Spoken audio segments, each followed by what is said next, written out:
حضرت سیدہ طیبہ طاہرہ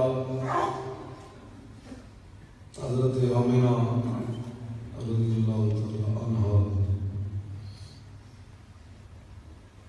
آپ فرماتی ہیں کہ جو بھی دائی آتی نبی علیہ السلام کے بارے میں جب میں بتاتی واپس چلی جاتی، جاتے ہوئے کہتی کہ چلو چہرہ انور کو دکھائے،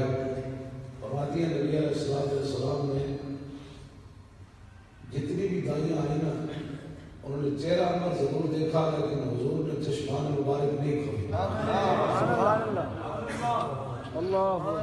جب حضرت حلیمہ سعدیہ آئی تو انہوں نے جب چہرہ انور سے کپڑا ہٹایا تو حضور نے آنکھیں بھی کھولی اور حضور مسکرا اب یہ تھا کہ امی جان میں کب کا انتظار کروں، اللہ تیری آمد تھی کہ بیت اللہ مجرے کو چھوڑا اور تیری حیبت تھی کہ ہر پتھر تر گیا۔ حضور آگے بات ختم ہو گئی۔